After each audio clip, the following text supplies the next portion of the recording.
Selamat siang, selamat pagi, selamat sore, selamat malam pemirsa Cucok semua di Dialektik TV. Jumpa lagi bersama kita, Cucok, cuci otak, hati-hati terpengaruh. Bersama kita bertiga, saya Hafiz Ma'ruf Akbar, ada Bang Aprilian Sena, ada Bang Adri. Kita konsisten untuk melakukan dialog-dialog bertiga, berdialektika bertiga. Ada tesis, ada antitesis, melahirkan sintesis. Konsisten pada inkonsisten kita. Jadi nggak konsisten. Oke, pemirsa semua. Pada hari ini kita akan mendiskusikan tentang matinya pendidikan dan matinya kepakaran. Masuk. Sebenarnya itu adalah buku. Kalau matinya kepakaran itu karya Tom Nichols. Ya betul. Dan matinya pendidikan itu karya Neil Postman. Ya, tukang pos, tukang pos. Postman ya. Nah, Postman tukang pos. Tukang pos, ngirim-ngirim surat Ngirim gitu. surat. So, cuplikan gue juga udah baca bukunya. Di dalam buku tersebut, Tom Nichols mention bahwa pada tahun 1990-an ada beberapa kelompok yang menyangkal eksistensi HIV/AIDS. Ada beberapa kelompok yang menyangkal itu dan kemudian menolak diberikan bantuan obat-obatan HIV/AIDS. Apa konsekuensi dari itu semua? Konsekuensi dari itu semua adalah meningkatnya kasus HIV/AIDS di negara tersebut. Karena kebetulan orang yang menolak obat-obatan tersebut adalah presiden dari negara itu. Lebih lanjut akan kita bahas bersama Bang Aprilian Sena. Dipersilakan. Dari kubu hitam ya. Dari Situ kubu hitam. biru. Dari kubu biru. Oke. Assalamualaikum warahmatullahi wabarakatuh. Terima kasih Bang Adri, terima kasih Bang Hafiz ya. Jadi hari ini kita akan mereview. Jadi buku ini sebenarnya relevansi sama-sama sekarang ya kan. Banyak orang yang mengaku ahli. Jadi apa keterkaitan antara matinya kepakaran dan matinya pendidikan? Karena cikal bakal atau salah satu faktor matinya kepakaran itu adalah matinya pendidikan. Pendidikan yang maksud di sini adalah SD, SMP, SMA, universitas, tapi perlu digarisbawahi di mana research, di mana kritis, daya kritis itu kan adanya di universitas ya, berarti kita batasin misalkan sampai universitas. Jadi dasar pemikiran buku ini adalah ada yang namanya bias konfirmasi. Bias konfirmasi itu artinya adalah kita terjebak pada satu pemikiran yang menurut kita bukan pada ahlinya. Ya kan, maksudnya misalkan begini, kalau misalkan kita mau nanya tentang politik ya kita harus nanya ke orang yang ahli politik misalkan. Kalau misalkan kesehatan ya kita ke kesehatan juga. Nah, kenapa misalkan masalah virus corona, kenapa virus corona tuh nggak selesai? Karena yang banyak ngomong adalah politisi, bukan orang-orang pakar kesehatan, bukan lain, namanya bias konfirmasi. Tapi ada juga anak band.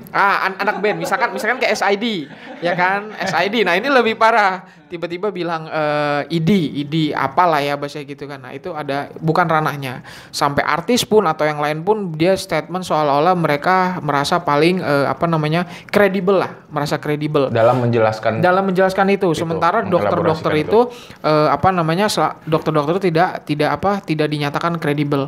Karena gini, zaman sekarang kalau misalkan ada seorang, kita bayangin dua orang misalkan, yang satu dokter, yang satu artis papan atas, kita sebut misalkan Raffi Ahmad misalkan. Kalau kata dokter itu bilang begini, jangan makan gorengan itu kolesterol. Tapi kalau kata Raffi Ahmad, ayo kita makan gorengan, tidak ada kolesterol, yang banyak diikutin pasti Raffi Ahmad. Iya.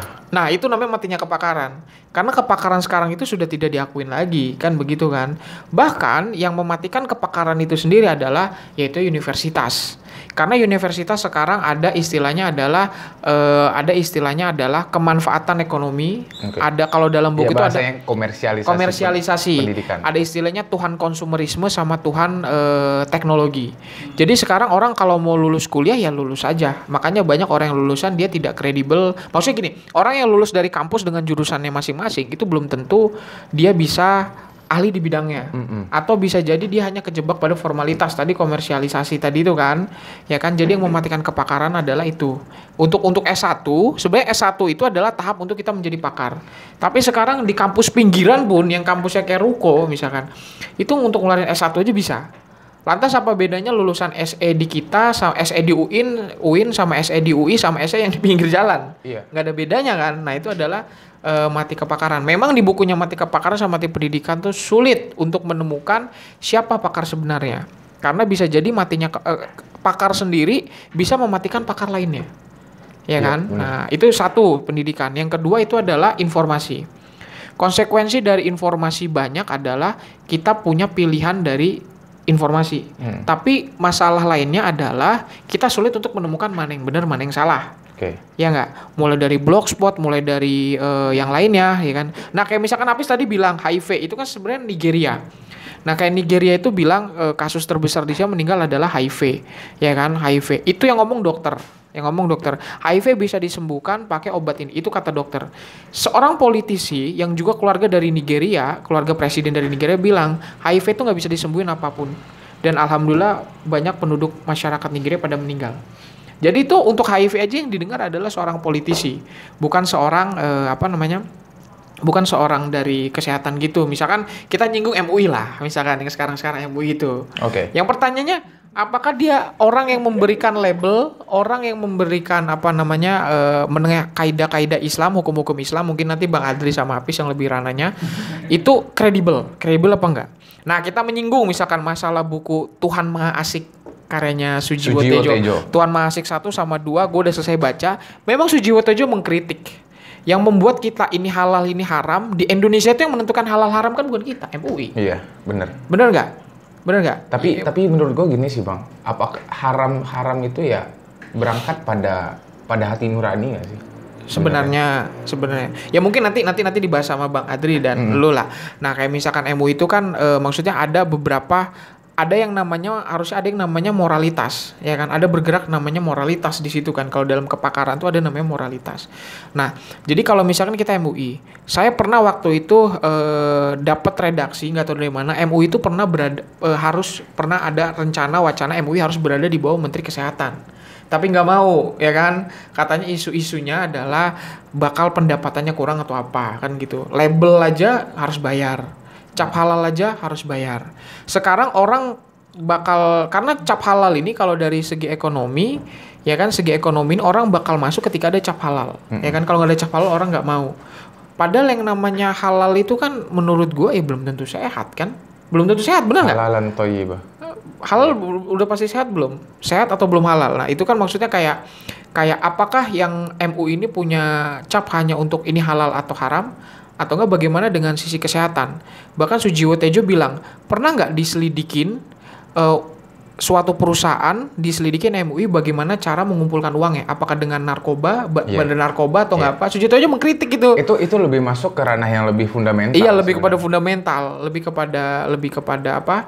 Yang kayak misalkan gini, daging dari Selandia Baru lebih diterima dibandingkan dari Australia karena Selandia Baru dipotong pakai kambing atau nggak apa gitu kan? Dipotong sesuai kaidah Islam lah. Islam. Masa kebo dipotong pakai kambing? Sesuai kaidah Islam lah maksudnya. Tapi kan itu ternyata ada jebakan politis juga gitu ya. Nah, matinya kepakaran adalah mengkritik instansi-instansi di seluruh Indonesia yang apakah dia bergerak atas dasar kepakaran atau nggak, misalnya kita mengkritik kementerian gitu kan? So berarti matinya kepakaran ini berangkat dari didahulukannya kepentingan kelompok tertentu. Pertama kepentingan kelompok tertentu. Dan mengenyampingkan moralitas berarti. Betul. Yang kedua adalah adanya orang yang tidak kredibel, yang tidak punya background, tetapi dia membicarakan bidangnya gitu tapi kan. Tapi itu based on interest dia sendiri juga kan? Based on interest, kayak gitu. Ya mungkin Bang Adri bisa nambahkan. Itu prolog dari saya ya, mengenai inti dari mati kepakaran dan matinya pendidikan tadi. Oke, terkait dengan kredibilitas ini. Kredibilitas kan nggak cuma membawa aspek-aspek yang bersifat keahlian. Iya. Akan tetapi itu juga mewujudkan satu prestise. Ya katakanlah lu seorang sarjana HI, ada prestise dari situ. Iya. Ya kalau lu merasakan, kalau lu nggak merasakan ya gue nggak tahu. Nah, apa yang membuat orang-orang sekarang yang tidak memiliki bekal ilmu apapun, tapi merasa ingin ataupun merasa istimewa di bidang itu kira-kira, secara sosiologis mungkin? Iya. Yang caper gitu loh. Ya itu kembali lagi tanggung jawab sih. misalnya tanggung jawab kita, tanggung jawab sosial ya, tanggung jawab sosial kita. Ketika kita merasa diri kita pakar, tapi kita tidak bisa mempertanggungjawabkan itu. Sekarang kan banyak orang di media atau dia tulis di koran, dia menulis di koran lalu ditulis pakar apa gitu. Disebutkan pakar. Pakar maritim misalnya. Gue tau ngarah mana nih. Atau pakar-pakar yang lain gitu. Nah itu apakah benar seperti itu? Atau yang terakhir adalah pakar telematika misalnya. Yang Gisel.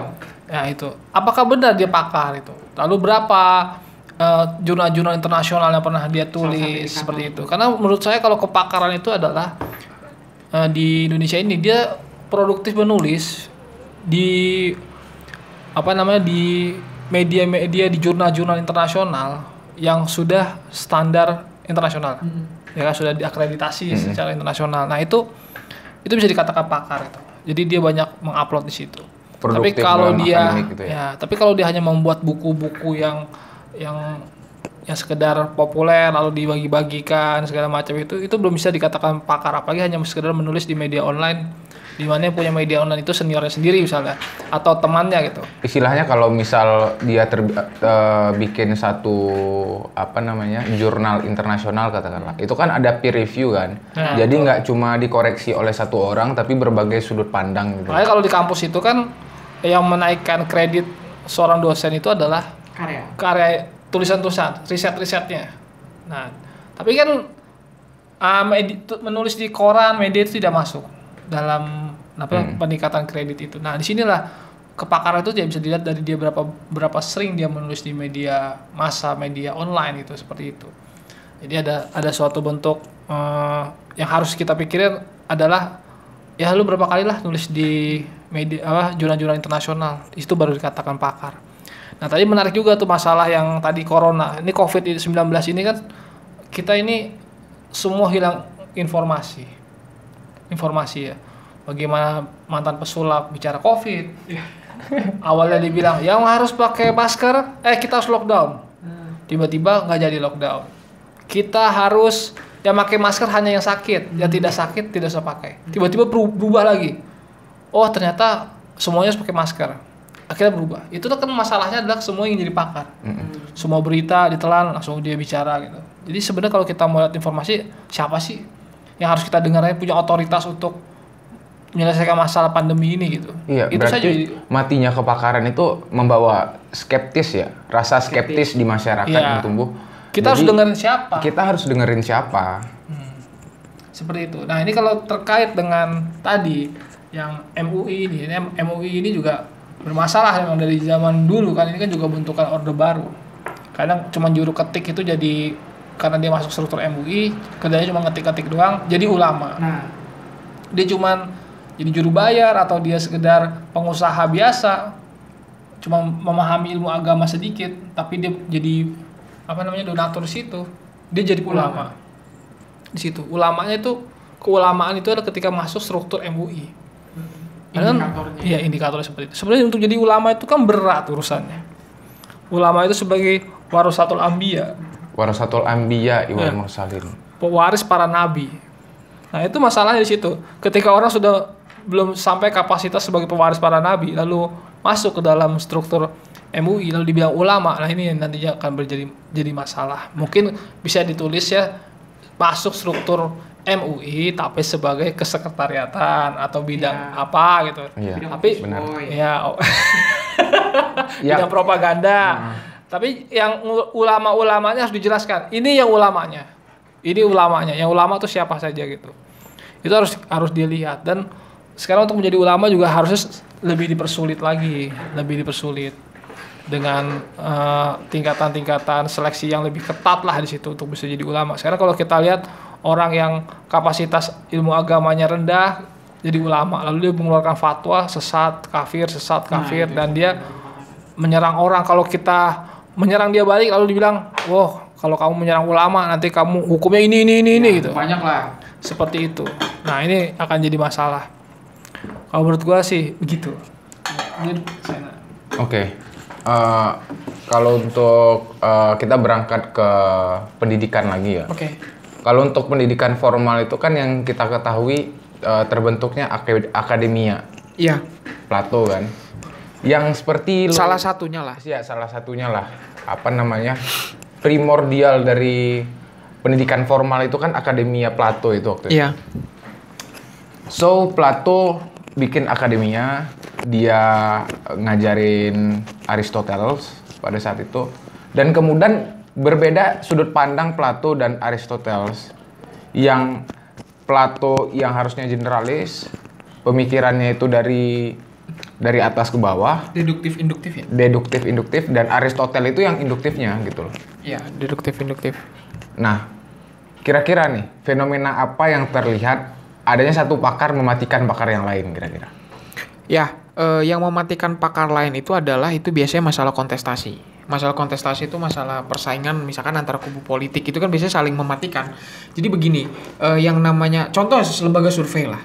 Lembaga survei itu kan ini survei punya siapa pasti yang memenangkan ya si yang pemilik survei, ya kan? Misalkan kayak kemarin, ya kan? Lembaga survei milik partai si A yang sudah bahasanya yang sudah booking lah berapa survei, ya walaupun di surveinya itu mungkin menang kubu lawan karena donaturnya adalah dari si yang kalah, yang menang yang kalah, kan begitu kan. Nah itu kan salah satu matinya kepakar itu kan orang pakar politik mematikan pakar politik lainnya. Nah makanya jadi gini, Jadi harus ada unsur objektif yang diserang ini oleh subjektif. ya tadi Subjektivitas maksudnya itu. larinya ke objektivitas. Makanya kalau jadi gini, kalau dalam ranah keilmuan, dalam ranah ilmiah itu nggak mau, kalau di dalam sosiologi itu kan ada namanya non etis kan, tidak mempermasalahkan baik Etik, atau non-etik buruk ya, gitu. ya baik buruknya gitu loh. Jadi kayak apapun mau itu bagus atau buruk ya itu harus tetap dikaji gitu kan. Masalahnya di kita adalah kita nggak pernah mampu objektif. Misalkan kalau kita pendukung Jokowi, walaupun Jokowi itu ternyata terbukti korupsi, karena kita pendukungnya, kita bisa bilang Jokowi tidak korupsi. Itu mainan politik. Walaupun kenyataannya adalah Jokowi itu adalah ternyata korupsi, ya kan Iya. begitu kan. Nah, itu namanya bias konfirmasi kembali lagi. Nah, yang membuat bias konfirmasi itu adalah kita tuh hanya mempelajari dari satu sudut pandang aja. Nah, ketika kita mempelajari satu sudut pandang dan kita fanatik, kita menutup kebenaran-kebenaran lainnya. Nah, makanya harus objektif. Makanya dalam contoh misalnya begini, ada dalam pendidikan tuh ada namanya swastanisasi. Oke. Swastanisasi Komersial itu lah. artinya komersial lah. Nah, tapi ini lebih dari komersial. Kalau komersial tuh intinya gini, misalkan kalau ada sekolah khusus Katolik misalkan. Itu kan pasti mempelajari tentang Katolik aja. Hindu tentang Hindu aja. Yahudi aja. Islam aja. Islam gitu. aja, swasta. Akhirnya kita nggak mempelajari ilmu lainnya gitu loh. Kayak misalkan contoh di Amerika itu adalah menceritakan tentang sekolah di Amerika dulu, itu menceritakan bagaimana heroiknya Amerika merdeka dari Inggris, seolah-olah jumlah orang Amerika banyak dibunuh gitu kan. Tapi nggak menutup kemungkinan versi kenapa nggak sekolah di Amerika tuh bilang yang mereka jumlah mati berapa, kita jumlah mati berapa. Jadi objektif. Kayak misalkan di kita lah, kita sekolah rata-rata menjelekkan PKI, benar nggak? Iya, Menjelekkan 30 PKI. PKI. Habis PKI. Padahal kalau dalam ranah pakar, matinya pakar tuh apa? Ketika di sekolah, yang membicarakan PKI jahat itu adalah orang yang kontra sama PKI. Iya. Harusnya yang menjadi pengajar atau enggak apa, orang yang bagaimana dia korban PKI keluarganya, yang dia nggak ikut-ikutan gitu loh, melakukan konfirmasi dan yang lainnya. Nah itu kan yang dinamakan adalah objektivitas. Nah, Makanya akhir-akhir ini kan kita ngelihat banyak kayak beberapa fenomena-fenomena politik yang syarat dengan kepentingan politik pada akhirnya masuk ke kelas-kelas. ya. Masuk ke kelas-kelas, masuk ke soal-soal SD. Nah, gitu. masuk Mencatut lagi ke situ. nama-nama elit politik di Indonesia. Ya. Di SD, di SMP, di SMA seperti itu. Dan itu relate sama kondisi Indonesia sekarang. Katakan Indonesia memasuki bonus demografi Ya. dalam beberapa tahun ke depan kan. Jadi seolah-olah ada kepentingan politik tertentu untuk menyusupi, menginfiltrasi pikiran anak-anak ini tentang aliran politik tertentu, Ya. faksi politik tertentu gitu. Iya. Kalau dalam ranahnya politik kepentingan atau enggak grup interest group nggak masalah, tapi kalau dalam ranah keilmuan itu kan nggak boleh juga kan, nggak boleh juga. Kayak misalkan kita bisa dibilang di Afrika misalkan sejarah-sejarah Afrika misalkan menceritakan bahwa kulit hitam dulu ditindas sama kulit putih, tapi seharusnya orang kulit hitam yang ada di Afrika itu menceritakan juga dong bagaimana kulit hitam menindas kulit hitam lainnya. Iya. Bener nggak? Atau nggak bagaimana kulit hitam pernah membunuh kulit putih? Nah itu namanya objektivitas, itu namanya menjaga kepakaran kayak gitu loh. Ya kan kita juga bisa melihat bagaimana aparat misalkan menyiksa PKI misalkan. Ini gue bukan mengadvokasi PKI ya. Emang kalau dalam ranah itu tuh ya kita cerita-cerita beneran gitu loh. Nanti baru dari sudut pandang yang berbeda. Nah itu yang dibilang kepakaran mematikan kepakaran lainnya kayak gitu. Ini menarik ya, misalnya tadi bicara tentang politik ya, survei. Jadi memang dari survei lalu media sosial itu juga menunjukkan bahwa politik kita ini dibangun adalah berdasarkan persepsi. Ya. Nah, persepsi publik kan. Bukan berdasarkan fakta. Jadi kita selama ini kita lihat bukan ketika Jokowi unggul, itu persepsi. Ya. Si ini kinerjanya bagus, persepsi publik gitu kan. Bukan berdasarkan fakta gitu. Nah, itu masalah di situ. Sedangkan pakar itu seharusnya sudah bicara fakta. Nah, tapi kan kembali lagi, pakar tidak lebih ramai dibanding buzzer misalnya, dari buzzer-buzzer politik gitu. Ketika sekarang kita lihat di media sosial, kita nulis sesuatu, menjelaskan sesuatu seperti hal ini misalnya, ada satu hal kita yang melenceng kayak gitu, kita judul kita bikin yang aneh itu, akan banyak yang komentar. Dan rata-rata komentar itu ya persepsi semua. Wah, tidak mengerti, padahal mereka tidak nonton juga, tidak paham juga yang dimaksud ini. Nah, itu terjadi ketika dulu waktu gua pernah sekitar kuliah awal-awal semester itu ada buku yang judulnya itu 50 tokoh JIL. Jaringan Islam Liberal. Jaringan Islam Liberal. Nah, ketika buku itu dulu ditulis sama salah satu Hartono Muhammad Jais. Nah, dia kan tokoh Libya ya, agak-agak Wahabi lah. Iyalah, alirannya lebih ke Saudi gitu. Nah, terus dia menulis buku itu 50 tokoh. Jadi tidak menyerang JIL-nya. Tidak menyerang JIL dalam artian ulil absar yang sedikit itu, tapi justru yang diserang adalah UIN. Ada pemurtadan di IAIN, salah satu UIN Jakarta itu, UIN Jakarta, terus UIN Bandung gitu kan. Itu diserang. Akhirnya pakar-pakar kita semua di Pak Quraish Shihab, Pak Azumardi Azra. Iya, sampai kemarin yang waktu sekitaran 2000 berapa itu? Gus Dur masuk di situ. Gus Dur masuk JIL ya? Masuk tokoh Islam liberal yang melakukan pemurtadan itu. Nah, serangan-serangan itu dilakukan akhirnya disebarkan di masyarakat. Akhirnya serangan-serangan datang dari orang-orang yang tidak paham agama, yang bukan pakar agama itu. Semua bicara agama, ini sesat, ini kafir, ini halal darahnya. Itu terjadi ketika era-era tahun 2007, 2008 itu yang saya rasakan itu, sampai dulu ada seminar terbesar itu kan di Masjid UIN itu kan. Kita mengundang Ulil Absar Abdallah dan si penulis buku itu, sampai ribuan yang datang itu. Dan itu ternyata kembali lagi tidak ada pakar yang bicara di situ. Semuanya serang-serangan saja gitu kan. Yang JIL-nya genit dengan teori-teorinya yang kontroversial, yang ininya juga menyerang dengan dalil-dalil yang sebenarnya juga sekedar kutip-kutip saja. Nah, itu masalah di situ. Nah, jadi ketidakpakaran ini merembet ke kalangan mahasiswa juga. Akhirnya banyak mahasiswa-mahasiswa yang ikut-ikutan. Yang satu ikut-ikutan JIL, yang satu lagi ikut-ikutan anti JIL. Tapi kalau yang saya lihat, dua-duanya bukan pakar. Dan satu cuma sekedar genit. Wah, dia mengatakan Ibnu Arabi. Jadi hanya mengutip Imam Al-Ghazali ini otaknya gila, kata membantah Ibnu Rus. Jadi apa ya? Saya rasa mereka juga gak baca seluruh ajaran Imam Al-Ghazali dan tidak membaca Ibnu Rus juga, tapi ya sekedar ikut-ikutan. Dia hanya komentar gitu. Akhirnya serang-serang sekedar kontroversi di kelas, kontroversi di teman-temannya. Wah, si itu pinter ya. Oh, bicara Das Kapital, baca-baca ini kan, sampai akhirnya dapat cewek-cewek gitu. Nah, itu kan ketidakpakaran itu. Nah, itu masalah matinya kepakaran itu. Dan kedua, kelompok-kelompok yang menyerang guru-guru besar UIN misalnya. Dikatakan misalnya, saya kan pernah kejadian ya di salah satu majelis taklim, hati-hati Bu kalau kuliahin anak, kalau mau kuliah agama jangan di UIN. Situ liberal, JIL, nanti anak kita dimurtadin gitu. Belajar filsafat nanti pada stres gitu. Yang bicara itu ustadz yang nggak pakar juga. Tapi gua ini kisah nyata gua nih. Pas gua lulus di UIN Jakarta, nyokap gua bilang kayak gini, hati-hati di situ banyak aliran-aliran. Hati-hati nanti di sana, jangan ikut-ikutan. Sampai gua yang di daerah pinggiran Indonesia sana, itu menerima informasi itu dan menjadi satu. Dan itu kan masalahnya ketika mereka nggak belajar sekomprehensif kita UIN ini kan. Kalau kita belajar di dalamnya kan benar-benar komprehensif, baca-baca buku yang segala macam, benar-benar dengerin dosen. Sebenarnya dosen ini nggak salah, cuma banyak yang dipelintir saja. Banyak kata-kata yang dipelintir, Pak Kures Shihab segala macam itu kan. Saya dulu juga anti sama Gus Dur kan. Tapi begitu sekali ketemu Gus Dur waktu dengar langsung beliau bedah buku dan ceramah. Sebenarnya tidak ada yang sesat dari pemikiran Gus Dur, tapi orang yang nggak nyampe otaknya atau kadang-kadang hanya menerima informasi dari pemikiran Gus Dur hanya dari orang-orang yang kontra tadi dibilang gitu. Beda kelompok. Wah, ini sepertinya politis, larinya ke politis.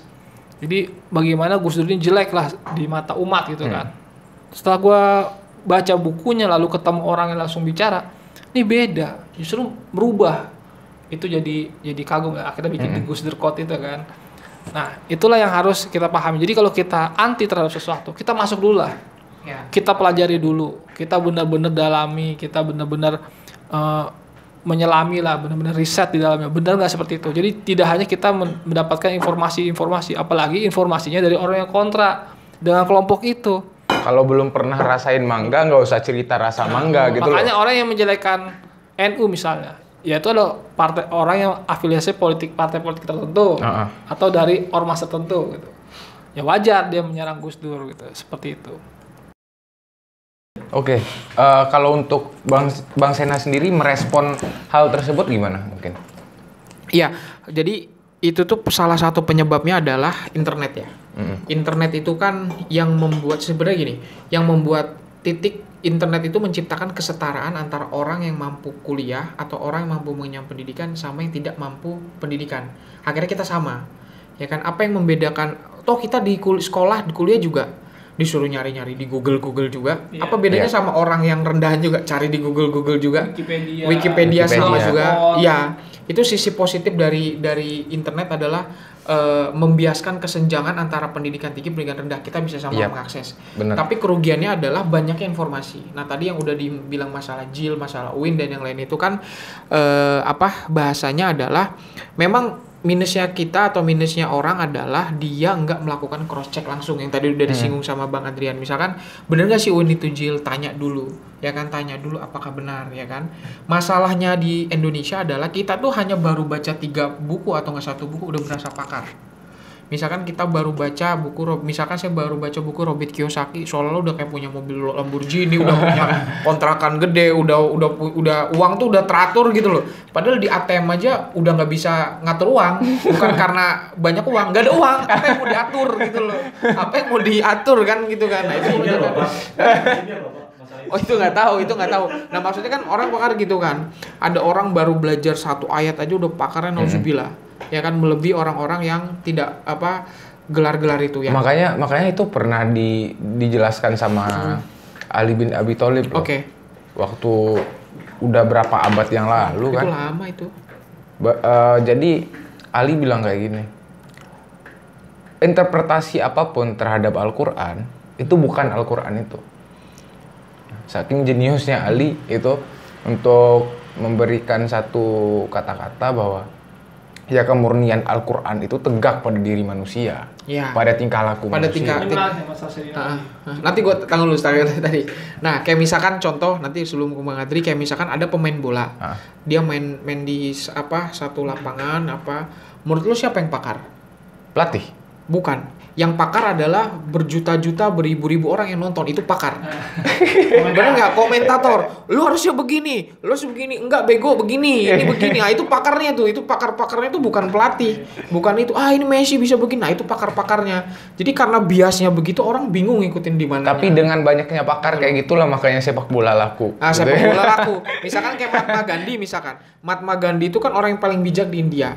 Pernah ada seorang ibu minta ke Mahatma Gandhi supaya memberitahukan anaknya jangan ngemut permen karena permen itu bakal membuat rusak gigi. Mungkin lu tahu ceritanya kan, Akhirnya apa yang dilakukan Mahatma Gandhi? Nanti pulang lagi sebulan atau berapa bulan lagi gitu kan. Setelah sebulan 2 bulan Mahatma Gandhi bilang, kamu jangan makan permen lagi ya, katanya ngomong. Apa yang dilakukan? Karena Mahatma Gandhi belum pernah makan permen, pada waktu suruh menasihatinya anaknya, dia nggak menasihatinya. Dia makan permen selama sebulan makan permen, setelah itu baru nasihatin, kamu nggak boleh makan permen lagi, caranya begini.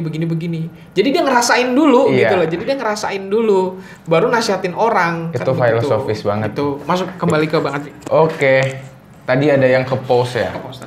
Nah ini menarik tadi kan mengunjung Sayyidina Ali bin Abi Thalib. Sayyidina Ali bin Abi Thalib itu dibunuh karena orang tidak pakar bicara. Iya. Abdurrahman bin Muljam itu kan. Sebenarnya Rasulullah udah pernah bilang, jadi ada orang yang ketika dia membaca Quran itu tidak sampai ke hatinya, cuma sampai di kerongkongan lah ya. Iya. Lalu mereka keluar dari Islam seperti anak panah yang menancap ke bangkai lah gitu. Nah itu kan menunjukkan bahwa Rasulullah sendiri sudah menunjukkan itu, bahwa ada loh ketidakpakaran, hanya sekedar bicara sampai kerongkongan tapi tidak sampai ke hati. Walaupun dia rajin ibadahnya, jidatnya hitam, caranya cingkrang gitu kan, terus rajin puasa sunnah, tahajud setiap malam gitu kan. Nah, bahkan hafal Al-Quran itu kan, hafal Al-Quran. Tapi dia menafsiri bahwa Sayyidina Ali bin Abi Thalib kafir karena melakukan itu kan peristiwa tahkim itu, akhirnya dibunuh. Dan ternyata peristiwa ini juga terjadi di masyarakat kita yang istilah kata salafi itu kan, pengajian salafi itu.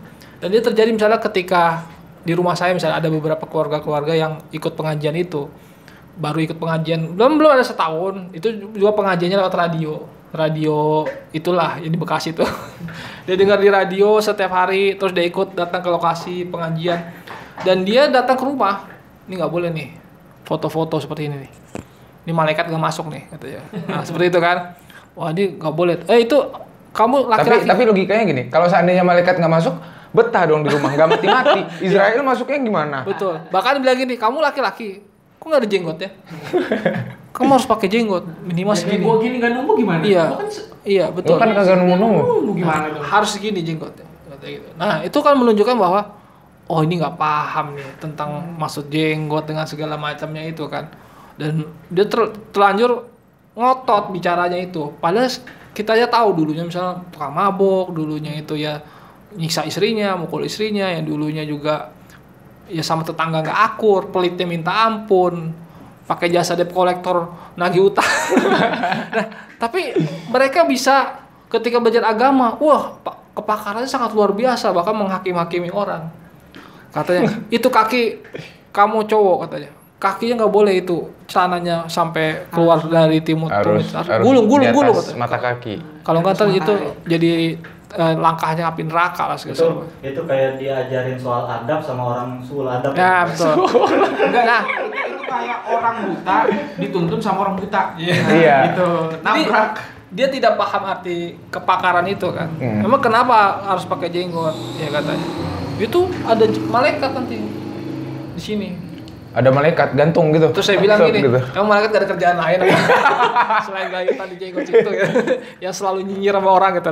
Nah, itu kan suatu hal yang menurut saya bermasalah sekarang di masyarakat. Jadi kalau kita mau belajar agama, itu harus kepada pakarnya. Nah, ini menariknya adalah, tau kan podcastnya Bang Robi Sugara itu yang sama orang teror, yang mantan ex-teroris, dia mengatakan, selama ini kami nggak pernah dengar tuh yang namanya ceramah-ceramah seperti Gus Baha, dan kami banyak mengagumi beliau. Jadi benar-benar beliau pakar lah di situ, benar-benar menjaga akidah dan masuk akal kami gitu. Nah juga dulu ada mantan JI diskusi sama Pak Hasyim Muzadi sama Pak Quraisy Shihab, dibahas tuh tentang jihad, konsep jihadnya Pak Quraisy, konsep jihadnya Kiai Haji Hasyim Muzadi.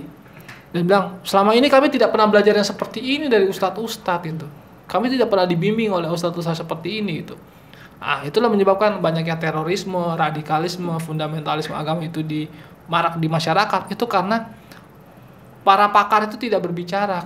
Para pakar itu suaranya kalah dengan orang-orang yang menang di medsos, yang dibazing yang subscribernya juta-jutaan. Soalnya public figure lah. Ya public figure lah. Yeah. Bahkan artis yang dulunya kita tahu ya bagaimana main sinetron segala macam, begitu dia hijrah pasang jenggot dia langsung jadi Dia ustaz. lebih didengar. Iya. Dia lebih dengar. Di situ akhirnya Pak Quraish Shihab yang profesor doktor Ya. dibilang katanya sesat lah, Dibilang Syiah lah. atau dibilang apa Syiah lah. Kalau yang gitu. Nah ini kan masalah di situ. Padahal beliau bertahun-tahun mengaji Al-Quran dari tafsir-tafsirnya ini. Nah ini kan yang masalah di situ. Ketika para pakar itu dihina oleh anak-anak baru kemarin sore, seperti itu. Nah ini yang terakhir, ya konsep ini apa namanya, imam besar. Ini kan juga salah satu bentuk matinya kepakaran juga. Ketika dia mengatakan imam besar, ya karena kelompok dia, karena mendukung capresnya dia gitu kan. Oke lah ini imam besar. Nah begitu, oh yuk kita usung nih imam besar kita. Kenapa? Karena dia mendukung capres. Ya kan? Ternyata capresnya jadi menteri. Tidak didukung lagi. Pusing dulu. Ampun. Imam besarnya tiba-tiba hilang juga. Hilang juga. Nah, seperti itu. Jadi kembali lagi, salah satu faktornya tadi artis, influencer ini lah. sebenarnya influencer ini sebaiknya bicara sesuatu yang dia pahami saja gitu kan. Kayak kita ini kan yang kita pahami. Jangan influencer itu bicara hal-hal yang tidak dia paham. Ya kayak kemarin contohnya Haikal Hasan misalnya. Dia cerita-cerita tentang di kuburan bahwa saya mimpi bertemu Rasulullah berkata begini. Ternyata dilapor oleh polisi. Bener nggak? Nggak, itu bercandaan doang. Kan luar biasa Pak. Ada orang seperti itu. Nah, disinilah masalah kita. Dan ternyata beliau diundang di BUMN. Akhirnya banyak kita lihat sekarang pegawai-pegawai BUMN itu yang cingkrang-cingkrang. Iya. Bahkan kemarin saya ketemu salah satu dai ya. Dia bilang gini, dia meminta salah satu BUMN itu program Maulid Nabi. Lalu sama kepala ditolak. Kenapa ditolak? Oh enggak, kita nggak merayakan tradisi ini. Gitu. Kalau boleh tahu Pak, siapa aja sih ustadz-ustadz yang mengajar di sini itu? Dikasih lihat, oh ternyata cingkrang-cingkrang itu RCTI, rombongan celana tinggi itu kan, itu yang sering mengisi ceramah di situ. Akhirnya tidak ada di BUMN ini banyak orang-orang yang anti NKRI, pro HTI kan, pro segala macam. Akhirnya bilang ini togut lah segala macam. Padahal mereka daftar di situ kan, jadi PNS juga. Bahkan sampai guru-guru ini sudah bicara agama. Saya nggak tahu tuh guru bener-bener guru agama, ternyata nggak, guru fisika, guru kimia. Itu mengajarkan agama semua. Tapi menurut lu dengan pemerintah bikin sertifikasi mubalek itu bisa ngekonter fenomena kayak gitu nggak? Kalau gue sih setuju dengan adanya sertifikasi, karena itu pernah ada di Libya misalnya. Di Libya itu bagaimana Muammar Gaddafi itu syekh itu semuanya tidak boleh berkebun, tidak boleh ini, semua difasilitasi, digaji oleh negara di situ. Yang penting dia benar-benar berdakwah, jadi tidak pusing, nggak ada duit gitu. Nah, itu terjadi oleh di era yang Muammar Gaddafi. Makanya pertemuan sufi sedunia itu saat itu kan tarekat sedunia kan di Libya itu. Nah itu sebenarnya harusnya kita contoh. Jadi harus diseleksi siapa sih ulama-ulama yang punya kapasitas keilmuan, akhlaknya bagus, benar-benar dia ceramahnya tidak anti NKRI, benar-benar diseleksi lah. Sesuai kepakarannya. Dan kalau misalnya bilang, wow nggak boleh gitu dong, kelompok kita juga mau, ya udah silakan Anda ikut seleksi, dites, tes terbuka. Bisa nggak? Ada yang bisa terbuka di. Ada yang bisa berapa ayat doang. Iya. Jangan. Haikal Hasan, dia misalnya Kiai Ma'ruf Amin misalnya, masuk sertifikasi ulama misalnya. Jadi tes. Terus Haikal Hasan tidak setuju misalnya. Agim tidak setuju. Yaudah adu keilmuan. Iya. Diber-berin. Ayo Kiai Ma'ruf sini, Agim sini, Ya udah. Haikal Hasan sini. Masyarakat Indonesia nonton tuh semua. Tengku Zulkarnain sini. Semua tanya. Yang nanya ulama-ulama yang punya kredibilitas itu. Tanya, kasih pertanyaan. Bisa jawab nggak nih orang ini? Siapa yang ilmunya paling bagus? Ya. Nah, di situ kan lebih jelas. Nah, ketika dia nggak lolos seleksi, ya sudah, nggak dapat sertifikat. Ya. Nggak boleh itu ceramah-ceramah di Jadi BUMN. kampung-kampung doang. Iya, itu ceramah di keluarga itu aja lah. Keluarga sendiri. Iya, keluarga sendiri aja. Kalau saya nih misalnya, saya ilmu agama tapi mengaku tidak pakar. Maka sekedar bicara yang Rendah-rendah. mudah-mudah aja, cara yang mengajarkan sekedar ya yang penting ya udah sholat belum, udah ini belum, puasa Ramadan gini, hanya sekedar begitu ya, ngajarin nyanyi sholawat, nggak usah saya ngajarin hukumnya haram ini.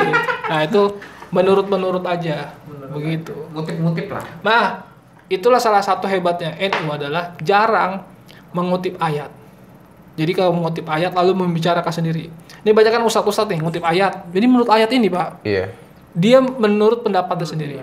Tapi kalau kiai-kiai kita menurut syekh ini, menurut kiai ini, menurut syekh ini. Pilih lah. Gitu. Pilih. Jadi dia menyandarkan argumennya dengan ulama-ulama yang Atau punya dia ngasih kredibilitas. banyak alternatif gitu Iya. kan.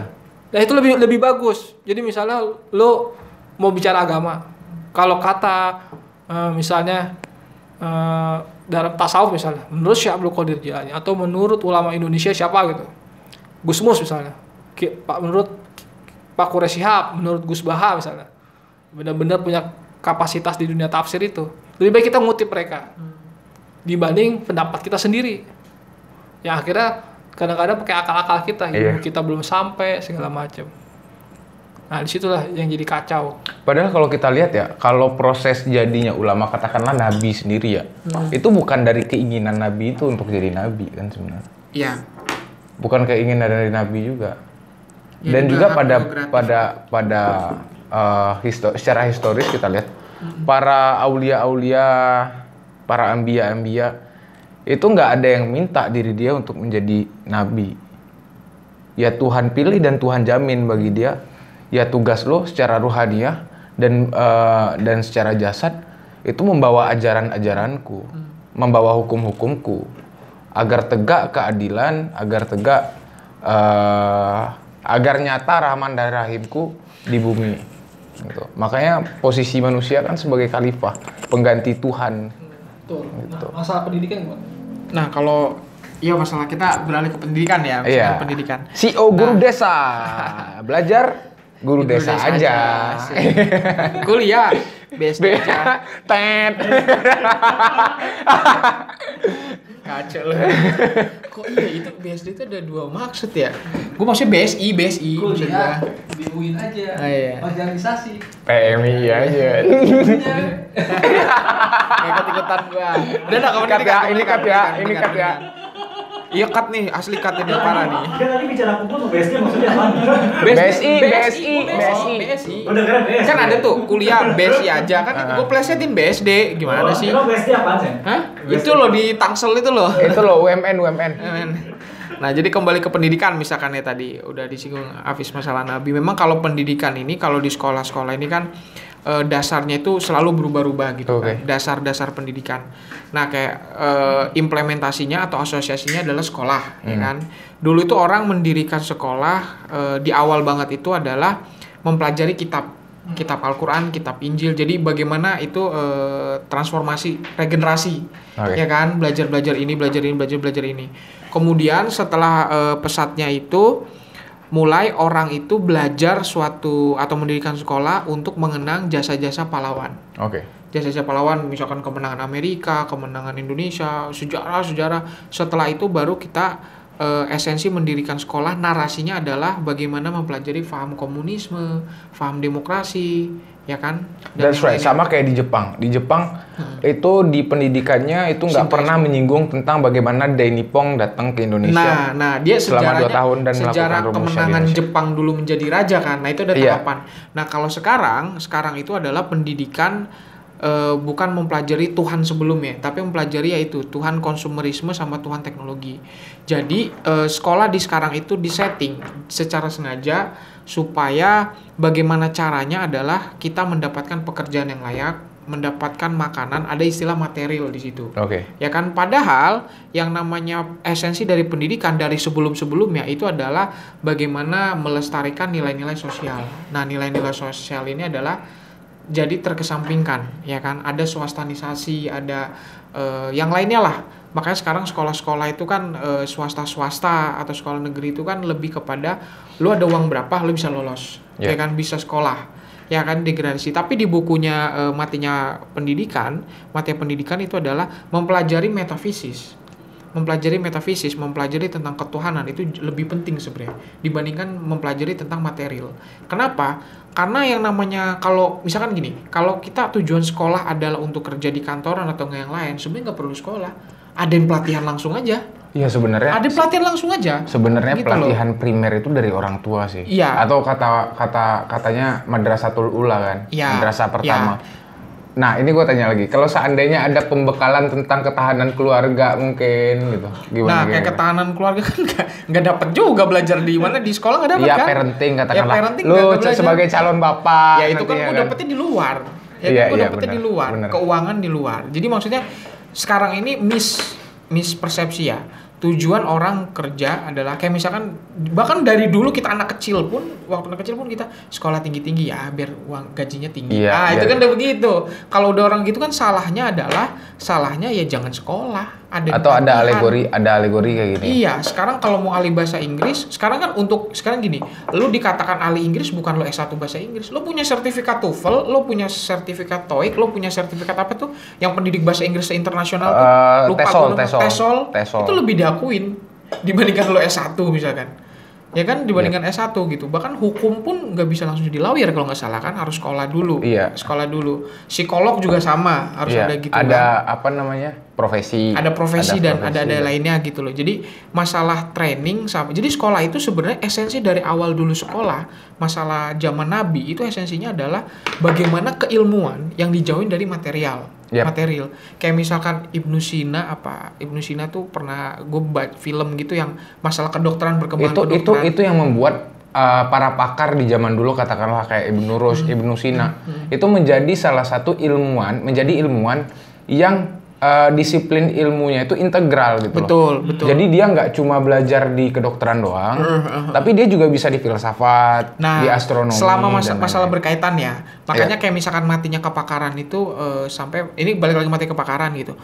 Terus bagaimana solusinya? Apakah harus ada spesialisasi atau enggak lebih baik tahu banyak tapi taunya dasar-dasar gitu loh? Apakah kita hanya tahu satu tapi bener nih isi atau tahu teknik, tahu gini setengah gitu loh. Nah itu makanya bahkan sampai pertanyaan apakah seorang pakar itu perlu. Nah nanti lari kepada sebenarnya orang yang kuliah sama tidak kuliah itu walaupun akses informasinya sama-sama memiliki kesamaan, tetapi beda antara yang kuliah sama yang enggak.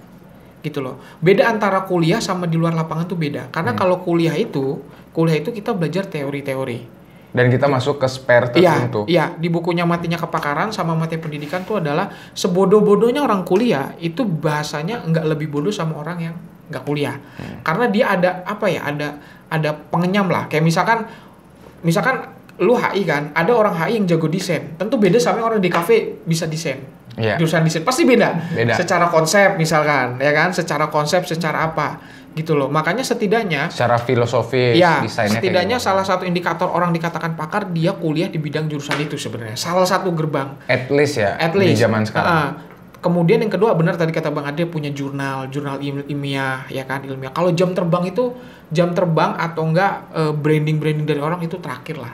Emang kebanyakan tadi misalnya menyinggung Nabi. Orang dikatakan Nabi kan bukan dia ngakuin Nabi. Maksudnya banyak orang yang mengakuin gitu loh. Kalau dia Nabi walaupun dia mendeklar saya Nabi. Tapi kalau ada masyarakat yang nggak ngakuin dia kan bisa dibilang orang gila kan gitu kan. Iya. Nah begitupun pakar akan dibilang dia pakar apabila orang banyak mengakuinya. Ya kan. Walaupun orang banyak mendengar public figure gitu loh. Tapi orang jarang bilang public figure ini pakar. Orang mengikuti public figure bukan karena dia pakar sebenarnya. Tapi karena dia ya rujukan dia aja gitu loh. Rujukan dia aja gitu. Kalau kata Atta Halilintar SID bilang corona nggak berbahaya, pengikutnya bilang nggak berbahaya, nggak usah pakai masker, kan gitu kan. Jadi matinya kepakaran dan matinya pendidikan itu adalah bahkan dosen yang menjual misalkan teorinya untuk memenangkan suatu kontestasi ya karena material kan, kebutuhan uang, kebutuhan ekonomi dan yang lainnya gitu. Ya berarti mindset yang membuat satu keilmuan itu gagal berkembang adalah mindset materialisme tadi yang membunuh intelektualitas. Gimana, sekarang semua jurusan bisa masuk Bang. Nah, contoh misalkan semua jurusan mau kata jurusan syariah misalnya atau jurusan saudara gue teknik mesin. Gimana lo cerita? Ya kali kan ATM itu kan mesin gitu loh. Teller bos, teller apa hubungannya? Mending yang benerin mesinnya oke. Teller. Ya itu kan kembali lagi. Mesin apa gitu? Kembali lagi kan orang ya udah sekolah biar dapat uang dan pekerjaan tetap, berarti ada gajinya lah per bulan lah di situ kan. Kerja di mana di bank gitu. Oh gitu. Nah walaupun kita lihat sekarang banyak orang-orang yang misalnya kakak saya, abang saya, ini kuliahnya nilainya nggak bagus-bagus banget sih IPK-nya ya. Sedang lah. Ya emang dia kan awalnya IPS, lalu dimasukkan ke IT kan, masukin ke IT, IT. dan dia bingung kan kimia, fisika itu nilainya, matematika itu yang banyak nilainya jelek lah, ada kadang D, kadang E, kadang ada C gitu. Tapi sekarang faktanya seluruh operator kecamatan, kantor kecamatan, sekolah-sekolah semua kan sekarang semua serba online ya, serba online. Dia yang Abang gue ini yang megang seluruh. Jadi kalau kayak kemarin salah satu keberkahannya adalah ketika seluruh komputer error. Di situ lah saya bang gitu. Nah, dan di situ tidak semua orang yang S1 itu bisa melakukan hal itu. Bahkan untuk merakit-rakit komputer seperti ini, dia bisa melakukan itu. Walaupun dia IPK-nya tidak 3 gitu kan. Tapi yang penting adalah ketekunan. Nah, kembali lagi tentang ini ya. Kepakaran itu kalau misalnya dalam bela diri ya, bela diri. Saya menarik adalah memang menurut saya yang disebut pakar itu adalah ketika dia bisa melakukan hal tersebut secara konsisten. Itu dia akan pakar. Atau sesuatu yang dilakukan berulang, dia akan menjadi pakar di situ. Ada salah satu atlet perempuan pencak silat, Wewe Wita, itu dari PON, SEA Games, bertahap lah ya. Asian Games, kan terakhir Asian Games, itu emas. Dia cuma menguasai satu tendangan. Emang dia punya tendangan lain bisa, tapi dia hanya fokus pada satu tendangan itu. Pakar. Tendangan T. Dia lakukan itu 200 kali sehari. Ternyata dia pakai filosofinya Bruce Lee kan. Bruce Lee bilang kan, aku tidak pernah takut dengan orang yang menguasai banyak jurus kungfu. Tapi aku takut pada satu orang yang belajar satu teknik tendangan dilakukan 10.000 kali setiap hari. Itu aku lebih takut. Spesialisasi. Pakai tadi kan spesialisasi atau Nah, generalisasi. itulah bagaimana atlet golf ada yang memulai dia dari usia 5 tahun, usia belasan tahun main golf, akhirnya dia menjadi pemain golf terbaik di dunia di usia yang sudah 30-an itu kan. Dan banyak orang-orang yang memulai semua dari bawah. Jadi memang kepakaran itu harus dilakukan benar-benar dengan konsisten. Nah, kebanyakan sekarang sudah tidak konsisten, tidak ikut pelatihan yang jelas, tidak tidak punya background pendidikan ke situ. Tapi sekarang semua berkomentar. Nah, pada cari panggung. Kayak saya memakai kaos internasional Politics Forum, ini saya pakai kaos. Padahal saya juga nggak ngerti. Nah, ini juga masalah politik kita nih. Mati ya kepakaran gitu. Ya kan? Sekarang semua kan semua politisi itu menteri segala macam bukan pada bidangnya. Ketika dia mengambil itu, misalnya contohnya dia pemuda olahraga, apakah benar dia rajin olahraga? Kalau kita lihat menteri sekarang sih gitu boyok ya. Perutnya ketika orang perutnya Malaysia loh ya. Iya, sehat-sehat gue. Perutnya buncit, ya kan, terus kita nggak tahu begadangnya bagaimana, apa jangan-jangan waktu zaman masih di organisasi dia makannya beginian nih kayak kita gini. Kalau mengamati struktur perutnya sih bakwan, tempe, kopi masuk gitu. Nah, itu kan masalah di situ.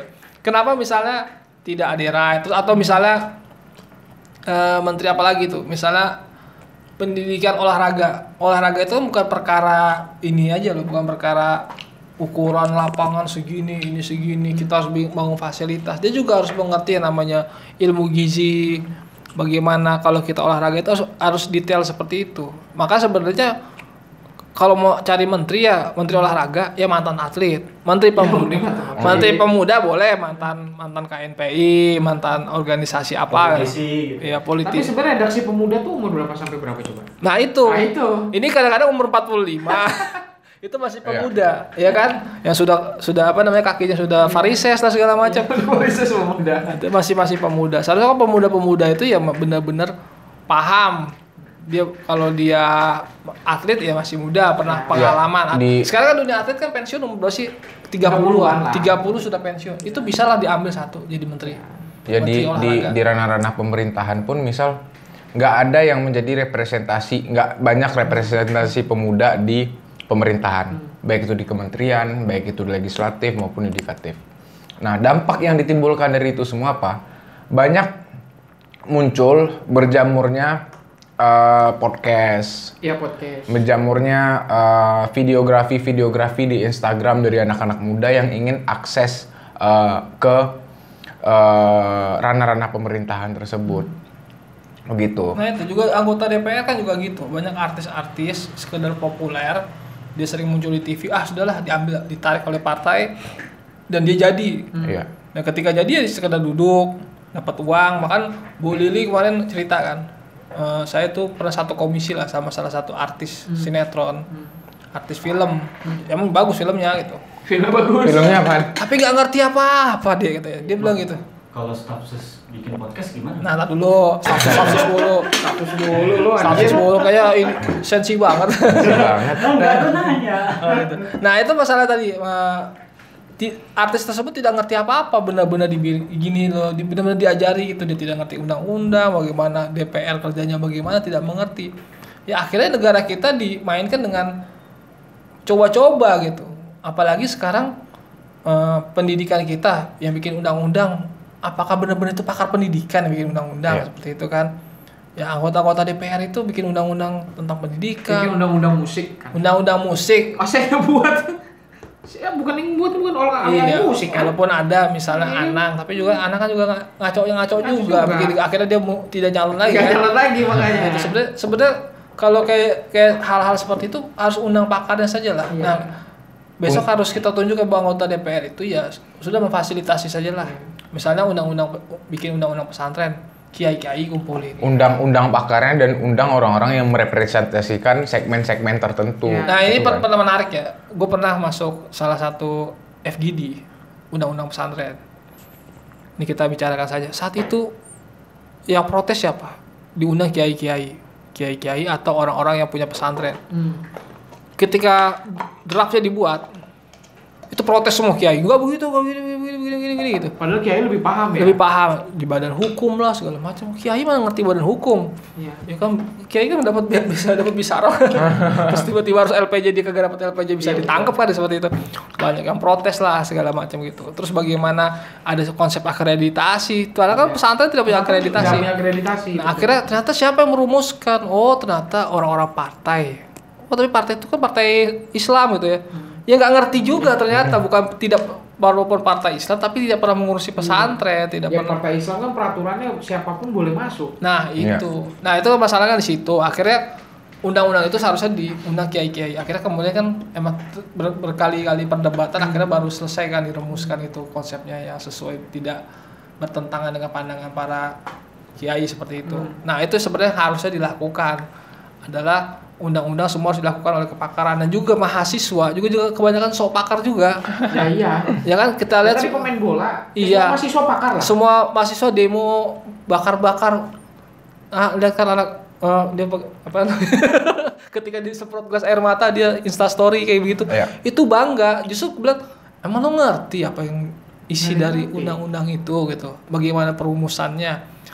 Seandainya mereka dimasukkan ke FGD misalnya bersama anggota DPR, bersama pakar-pakar, bisa nggak sih mereka ngomong, memberikan pendapat mereka?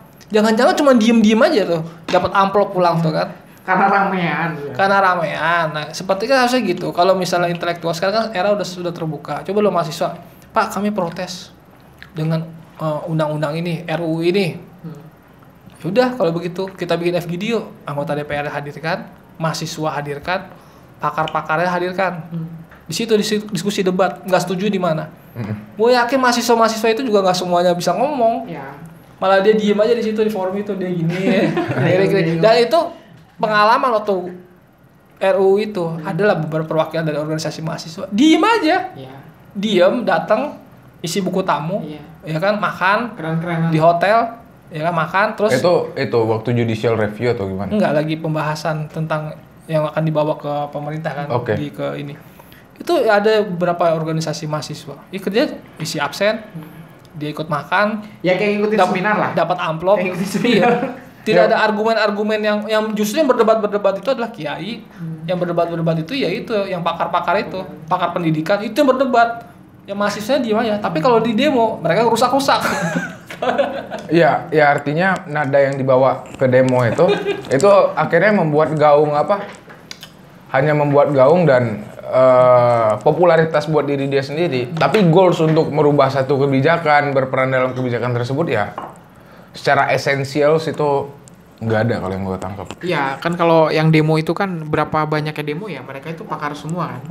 Ya kan, bahkan kan mereka itu kan datang ke sana itu kalau ada beberapa update dari Instagram mereka datang ke situ kan supaya nanti anaknya kelak bangga nih Bangga. bapakmu pernah demo.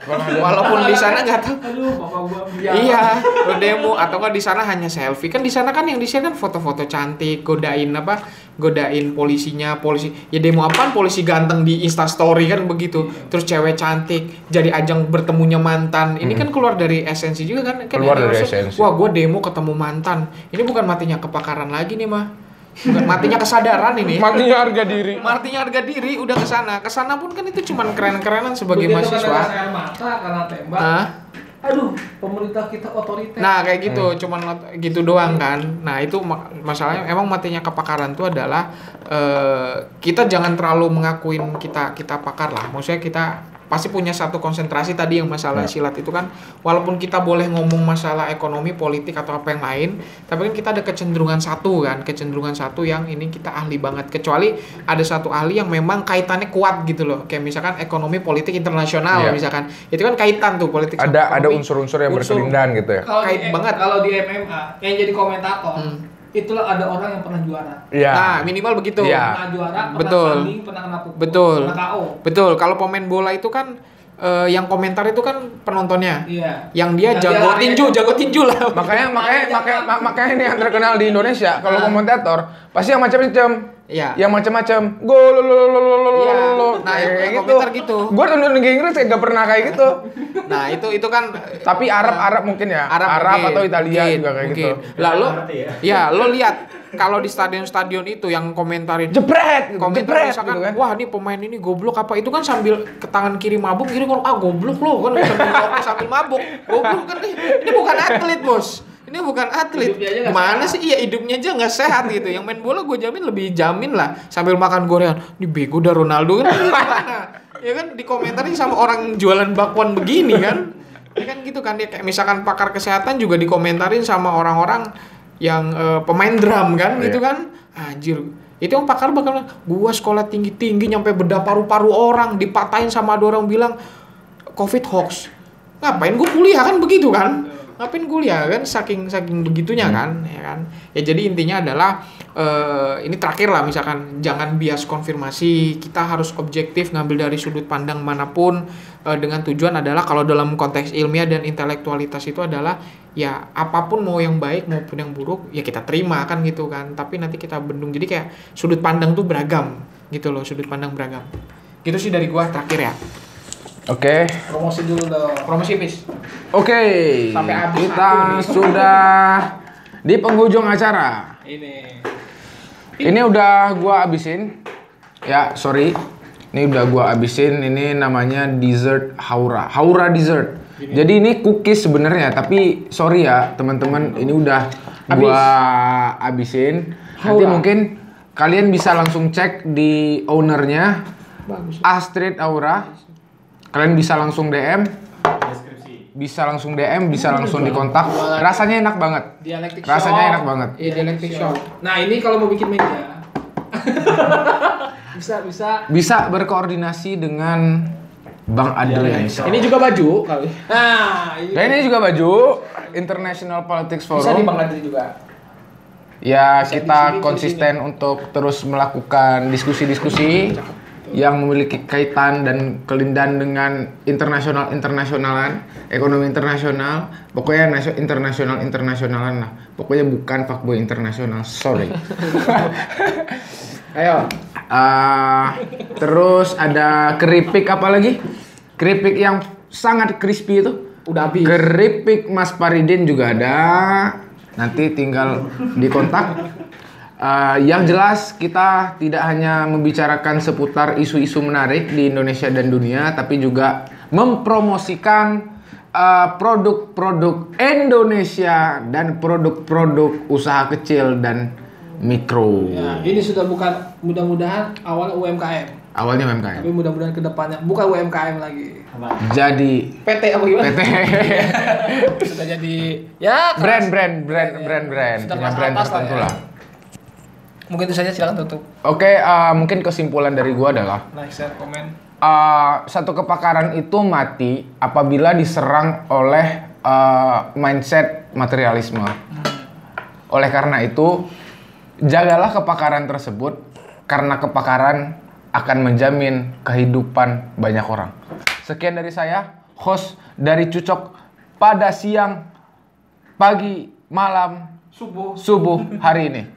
Wallahul muwaffiq ila aqwamit thoriq. Sampai jumpa di Cucok selanjutnya. Wassalamualaikum warahmatullahi wabarakatuh. Waalaikumsalam.